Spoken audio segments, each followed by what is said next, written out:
महारथी कर्ण को पूर्व जन्म की किस गलती का दंड मिला, आइए जानते हैं इस कहानी के माध्यम से।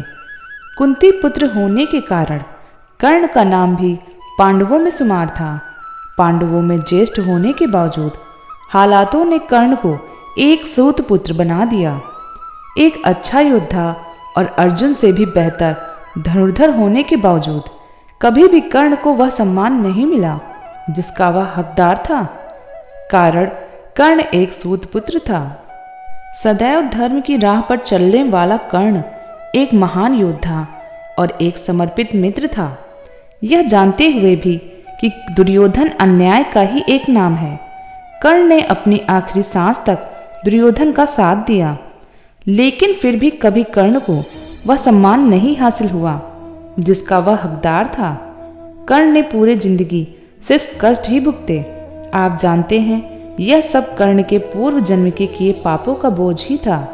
दंभोदर नाम के एक असुर ने सूर्य देव की कठिन तपस्या कर उनसे यह वरदान हासिल कर लिया था कि उसे 100 कवच हासिल होंगे।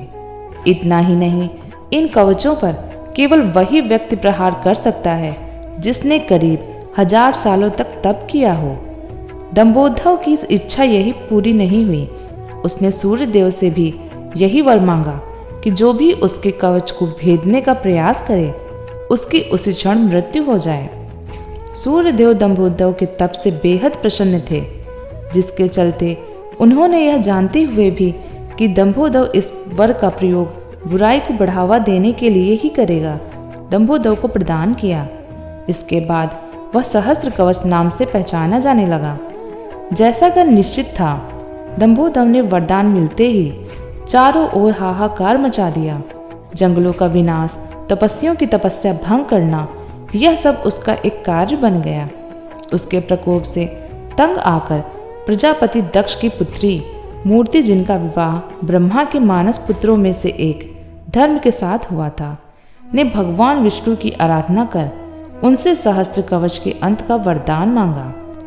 भगवान विष्णु ने उनसे कहा कि वह स्वयं सहस्त्र चक्र का अंत करेंगे, जिसका माध्यम मूर्ति ही बनेगी। कुछ समय बाद मूर्ति ने नर नारायण नाम के 2 जुड़वा बच्चों को जन्म दिया, जिनके शरीर तो अलग थे लेकिन कर्म, मन और आत्मा से वे एक दूसरे से जुड़े हुए थे। नर और नारायण के संयुक्त प्रयास से सहस्त्र कवच का अंत हुआ।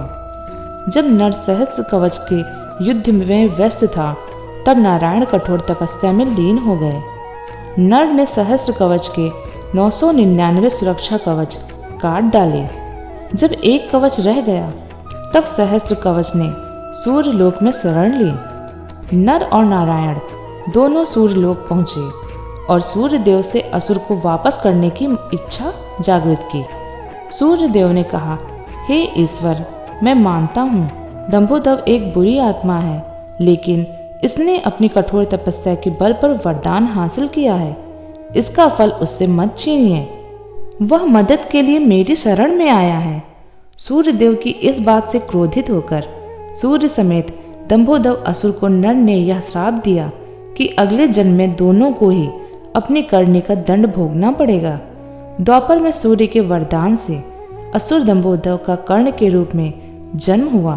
कर्ण का जन्म उसी सुरक्षा कवच के साथ हुआ जो असुर दंभोदर के पास शेष रह गया था। दोस्तों, अगर आपको यह जानकारी पसंद आई हो तो हमारे वीडियो को लाइक करें और चैनल को सब्सक्राइब करें। धन्यवाद।